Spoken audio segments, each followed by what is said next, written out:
I'm Jesse Nevel. And this is the Crisis Report for September 10th, 2018.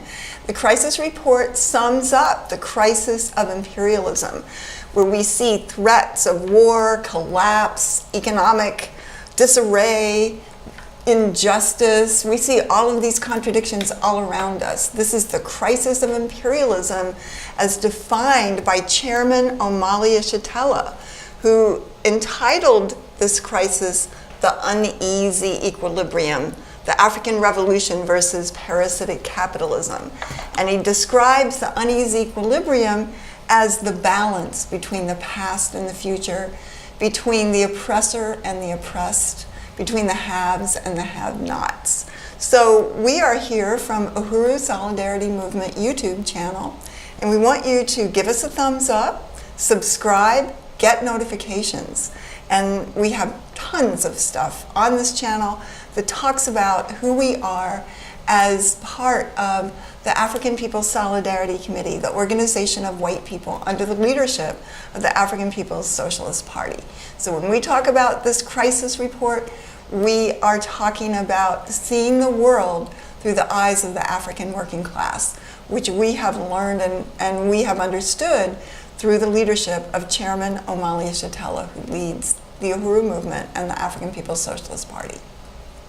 Uhuru. Well, I just want to say it's an honor to be here on the Crisis Report with you, Penny. And I've been watching every week, like many of our viewers have been tuning in every single week to this important program. And speaking of crisis, we've been seeing the intensifying crisis inside the Trump White House, which intrigue and yes, all kinds of things going on every single day, which proves, as Chairman Omali Yeshitela has said, that these elections in this country are nothing but non-violent struggles between competing sectors of the white ruling class. Exactly. That's what we see. Exactly. And one report actually that came out this week showed that these deaths of despair that we are going to talk about on this program today, where white people are dying in droves from deaths of despair, from drug overdose, suicide, depression, that is mainly happening in areas that largely voted for Trump. Very interesting, and certainly, you know, the people that voted for him must be very disappointed because he's done nothing for white people facing the deaths of despair, and nor can he. And that's what we're going to talk about. But first of all, what are deaths of despair? So generally, they are deaths that are just, they're described that way by sociologists and people who say that there's just this huge uptick in the white population of suicides, of drug overdoses, of alcoholism, of death through alcoholism. So these are the deaths of despair. So what do you think about that, Jesse? Well, it's definitely a huge reality in the white world, and we actually have some statistics that illustrate this reality of the deaths of despair in the white world, in the white community today. So one study that was done in 1999 showed that a white working person's life expectancy was 30% higher than that of African people in this country. Fast forward to 2015, the white life expectancy is now 30% less than African people who are colonized and facing horrible oppression in this country. Very interesting, because I think I've read something that's the first time in over 100 years that the white life expectancy is on the decline. So this is very serious and very revealing. And you also see it in statistics like the fact that 63,000 drug overdoses took place in the United States last year. In 1 year, 63,000. 80% of those deaths were white people. I mean, 63,000, that is 20,000 more people than lived in the town that I grew up in. I mean, that's a lot. Yes. And in terms of deaths of despair, it also includes death by suicide. And you see in this country, there were almost 46,000 suicides last year, with white people committing the most suicides and African people in this country committing the least. The least, right. And you even see white celebrities. It seems like every day you look up and another celebrity chef or fashion designer is committing suicide. Yeah, so this despair is really deepening within the white society, and it's saying that suicide rates are skyrocketing, for example, across several demographics of the white society, including teenage white girls. Right. You know, so it seems like that white people don't have a future, don't see themselves having a future. And, you know, there's other symptoms, there's other statistics that we could talk about that are symptoms of despair and depression that is very widespread in the white population. And, you know, I didn't even get statistics of how many people take mood-altering drugs, or what do they call it, serotonin uptake drugs. I didn't even get that statistic. But, you know, we can see that in this country, there are 10 million women with eating disorders, for example, that have anorexia or bulimia. That is very telling. And you know, just to talk about that, one of the ways that Chairman Omali Yeshitela has analyzed that in the past is that why do white women starve themselves? Because they look around the world and see that this system starves people around the world. And that you know, that he sees it as a reaction to guilt, to you know, or to feeling responsible for the suffering of people around the world that we get. You know, that we get this benefit, we get all this food at the expense of others, and I think it's a very generous kind of analysis. But I think that, you know, it's something there, because we can't be part of a parasitic society and not have some ramifications of that. And that's more what we want to talk about. I also wanted to say that 88,000 people in the US also die from alcohol-related deaths. And so if we just take that, if we take suicide, alcohol, and drug overdose, that is almost 200,000 deaths a year. And there's many, many other, you know, things that are implied and, you know, implications and ramifications of this kind of depressed lifestyle, including mass murders, you know, that white people go in and commit, and including, you know, I don't know, car accident, or even, you know, gun violence, violence, accidents. These kinds of things often are completely related to the question of despair and depression.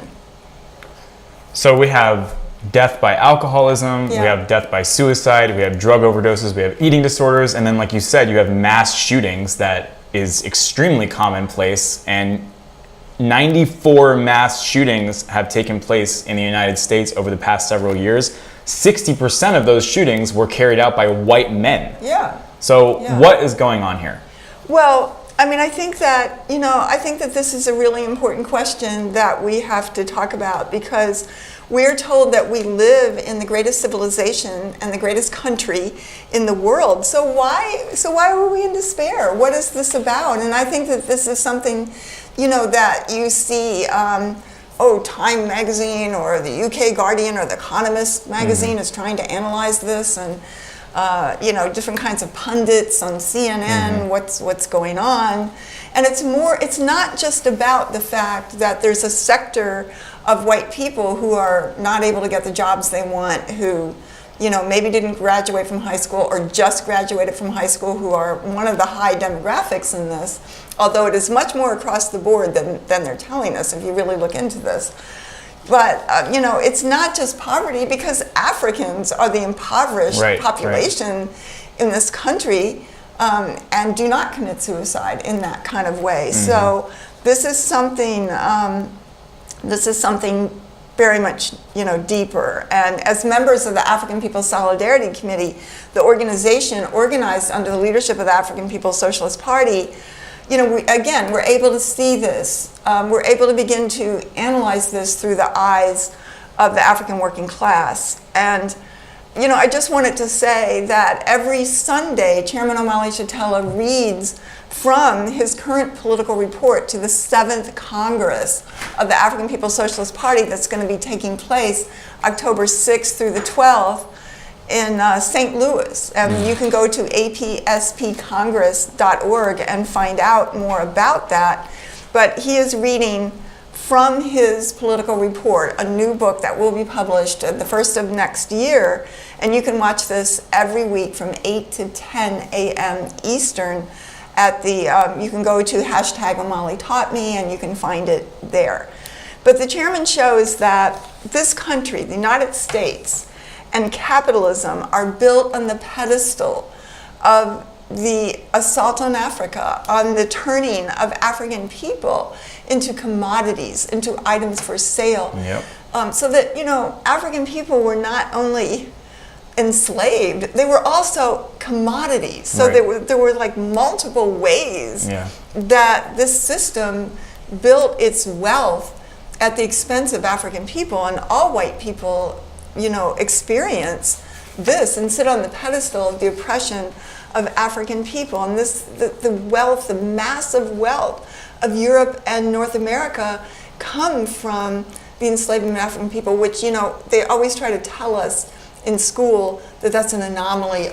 It was a great economy except for that. And you add to that, just the massive genocide against the indigenous people and the theft of their land. So you're coming to something that's not a sideline thing. It's Right. baked in the cake. It's in the Yep. DNA of capitalism itself. And it's in our own self-perception, Yes. What do you say to that, Jesse? I totally agree, and I'm so grateful to have met the African People's Solidarity Committee and the Uhuru Solidarity Movement, and to be able to be under the leadership of the African People's Socialist Party and have this analysis, because I can't imagine any other experience but utter hopelessness if you're a white person living in the world today, if you don't have this vision, this positive vision of the future that African people have. So I totally agree. Absolutely. We are the colonizers. And Yep. if we begin to look at that, the chairman makes such an important point that African people are colonized inside Yes. the borders of the United States. And he asks the question, well, why is everybody else a nation, but African people are a race? Right. That in itself, yes, this is so right. How else do we explain all the conditions, the two Americas that exist? One for us as white people, and a completely different reality for African people, indigenous people, Mexican, Puerto Rican people inside this country, and around the world. That's colonialism. Why do the police and all the institutions of this state kill African people, arrest them 500 times more often than white people? Look at this whole question of the massive drug addiction inside the United States for white people now. When drugs were being pumped into the African community by the system, by the U.S. government and the CIA, African people were completely, new laws, designer laws were made for them that were not applied to white people. And African people were rounded up and massively put in prison. They're still in prison today. Exactly. Even most of them for marijuana charges.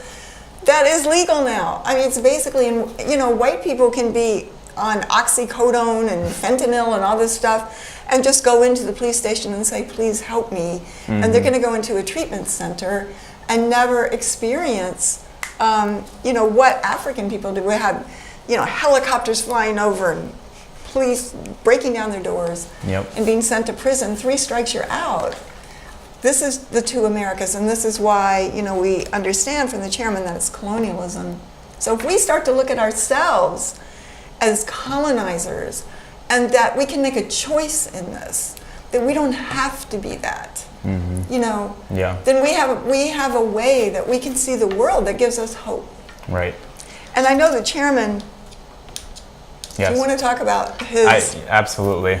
Well, I actually have an excerpt here from the political report that you mentioned, that the chairman's been doing studies on it. Chairman Omali Yeshitela sums up the crisis of white society, the crisis of imperialism as it manifests itself amongst white people, like we've been talking about. So here's what the chairman says. He says, imperialism continues to exist. colonial capitalism continues to be the dominant social system on Earth.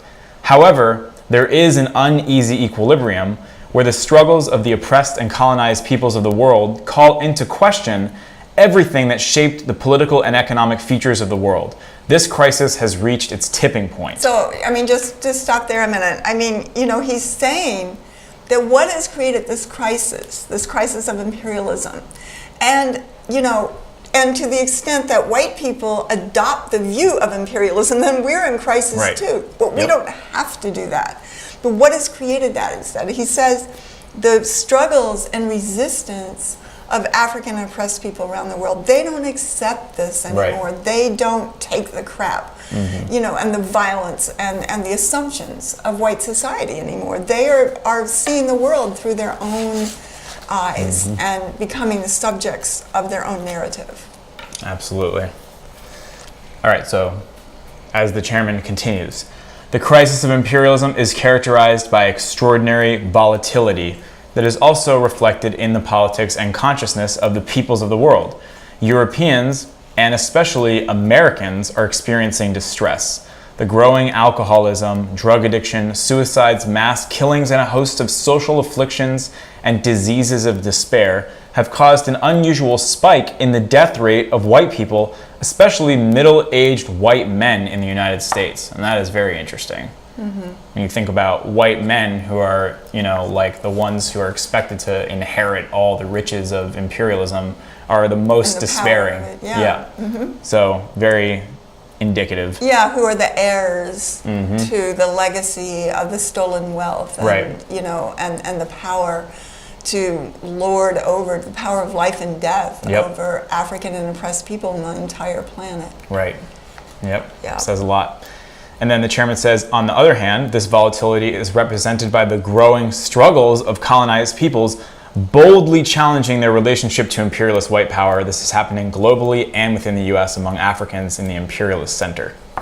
So one thing I wanted to say that, just on what you were talking about a moment ago with the drug laws and the designer of the drug laws and stuff like that, and that there's two Americas, and you see this now even with the legalization of marijuana, or the decriminalization of marijuana, that's not true for African people. Like, even if they make it legal, quote unquote, there's one law for white people and there's another law for African people. And we were just discussing that in Miami, the police are giving citations to white people for marijuana possession while continuing to round up and arrest and imprison African people in Miami.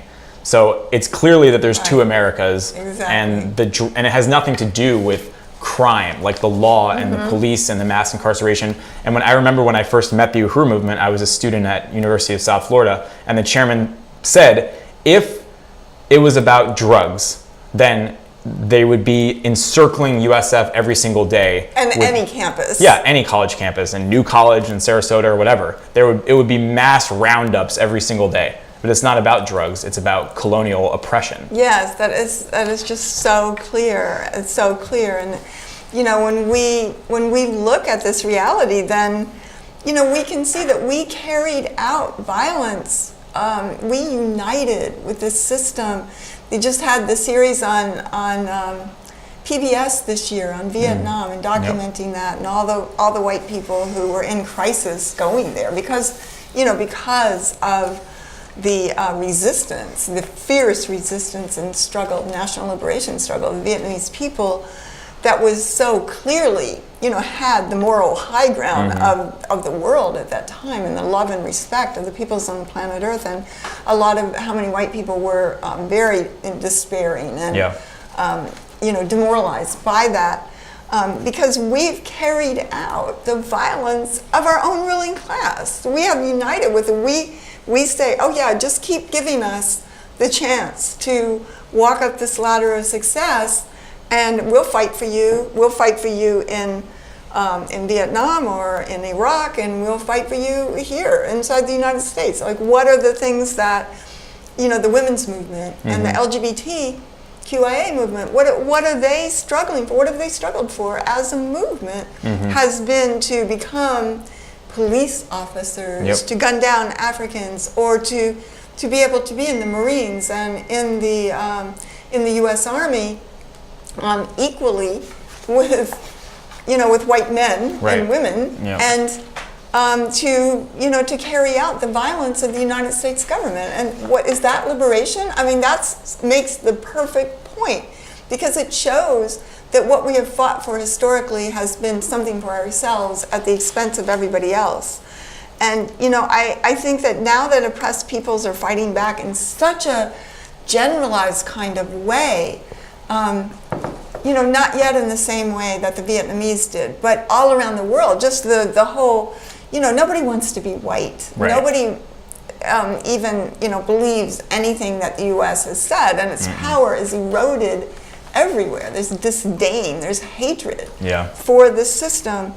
And if we see this and we're connected to the U.S., we can see that there is no future for white people on the pedestal of the oppression of African people anymore, because imperialism is going to go down, and to the extent that we're connected to it, we're going to go down. Yeah. But there's another way to see this world. Yes. To perceive this crisis and to see it as a good thing. Yeah, exactly. And I think, what we were talking about at the beginning of this program, where a lot of the deaths of despair are in places that voted for Trump, and the fact that, Trump promised to make America great again, and that was the slogan. And a lot of the white people who voted for Trump, who expected him to make America great again, are now dying deaths of despair because they're so crushed by the disappointment of the fact that that's not happening. Not to mention the fact that America was never great. And if there was a greatness, it's the greatness of empire built on the genocide against the indigenous people of this land and the oppression of African people and enslavement of African people. So make America great again means restore the strength of U.S. imperialism. That's what make America great again means. So and it is a very sick society. It's an empty society. It's where the only mindless consumption and idiotic culture is what there is today, and there's not something that fulfills you. There's nothing to live for in a real way inside of this country. It's more and more and more empty, and the main entertainment is watching what's happening with the Trump administration, or some reality show, which is kind of the same thing. Yeah. And I just think that that so many young people, and even from my age, are faced with complete emptiness of the society and looking for a way to join humanity, to not be identified with the United States government, to not carry out its will, to to really disengage with that, to be able to join oppressed people, to stand in solidarity. And we find all kinds of ways to do that, but there is one way that we have to do it. Yep, and that is reparations to African people. That's right. Joining the Uhuru Solidarity Movement, joining the African People's Solidarity Committee. And as you have said many times, Penny, that is not some kind of punishment against us. That is actually liberation even. That's how we can take a stand against the government that is doing all these horrible things and all around the world, and even to white people. In certain way, the way we can fight back is through reparations to African people, and that's a positive future. Because I understand the despair. When you look at it, it makes total sense to me. I would be bewildered if white people were like jubilant right now and everything was wonderful in the white world. Like, that would be weird to me. Like, I actually understand. It makes sense to me that there would be despair in the white world. It makes perfect sense to me. And this is the way out, not to try to restore a previous era of strength for imperialism and at the expense of everybody else on the planet, or to try to escape from it or eke out a little comfortable place for it, in it for ourselves. It has to go.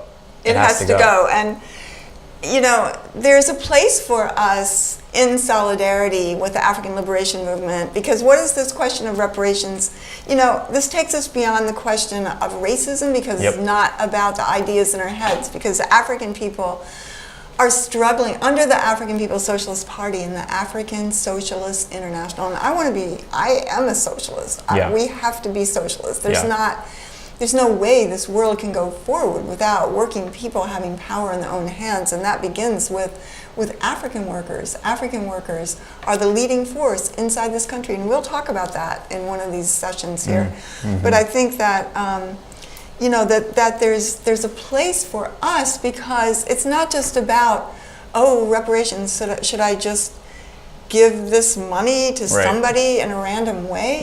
No, this is not about reparations going to an individual. This is about reparations returning the stolen resources to African people, to the African Revolution, which is struggling to be free, to unite African people all around the world, wherever they've been dispersed, and to unify and liberate Africa. Africa should be one country. China is one country. India is one country. Africa is one nation of people. I mean, that makes total sense to me. The parasites have to get out, all of them. African people are going to be free. They're going to have everything that's been looted from them. They're going to have control over all of their resources. So we have a role to play, and that is to go into the white community. And when we do that, we bring other white people. Don't commit suicide. You can commit what's called national suicide. What is national suicide? National suicide is committing suicide with our relationship to white power and the white nation. And it's actually rebirth. You survive, you as a human being survive national suicide, because it's how we join humanity and how we get rid of our relationship to the white nation, which is killing people all over the planet Earth, and which can only exist at the expense of other human beings. That's what it is. Exactly. It's like the next stage of class suicide for white people. National suicide. And I mean, that is just so important, because ultimately the system doesn't care about white working people. No. They need us. They need us. They need us to be loyal. They need us to be good Americans. They need us to be rah-rah, for this war, for and attacking Arab people and African people and all that. But they don't want us. There's no place for us on this really. And that, if they don't need us anymore to carry out their will, screw it. They'll get rid of you too. And there's no future in this. But there is a future in a new world created by African, indigenous, and oppressed peoples who want to create a world in which no one lives at the expense of anybody else, and you can join that. And that's what a stand of reparations means. All of the people out there, all the white people are out there in the Midwest and Central Valley of California, and just every place there are white people. Don't commit suicide. Don't just become a total drug addict that you can't function without. You can't function looking at the world as it really is. You don't need that alcohol. But we do need you in this solidarity movement. We need more white people to take this stand to end this vicious system around the world that, our unity with it is killing us. And we have, let's join the oppressed people. When they had control over their lives, there was not oppression in that way. There was not the destruction of this planet. And, all of everything that we see. There was not worldwide war. There was not the destruction of whole civilizations and people. There was a life in which human beings can live, and that's what we want to see. And we can be part of it. So we want you to join the Uhuru Solidarity Movement. Can you say how people could do that? Absolutely. You can join Uhuru Solidarity Movement by going to uhurusolidarity.org, uhurusolidarity.org, and there will be a link below this video as well. And we also encourage people to contribute to the work of the African People's Socialist Party. Become a member of the Uhuru Solidarity Movement and take a concrete stand of reparations by supporting the Black Power Blueprint, which is the main project that the Uhuru movement and the African People's Socialist Party is building right now. Led by Deputy Chair Ona Zinea Shatella, who leads the economic front of the African People's Socialist Party. Absolutely, and shout out to the incredible leadership of Deputy Chair Onizane Yeshitela and everyone who's involved in making the Black Power Blueprint a reality. And you can go to blackpowerblueprint.org to do that and find out more about this amazing project that is happening right now that is, the antidote to the deaths of despair is the Black Power Blueprint. It's the most positive thing happening on the planet Earth, and you see the future when you see the Black Power Blueprint. So also wanted to mention that we have a webinar on Tuesday night. Tomorrow night. Called White Australia Owes Reparations. And this is going to talk about the history of this colonial settler state. Yes. Exactly. Called Australia.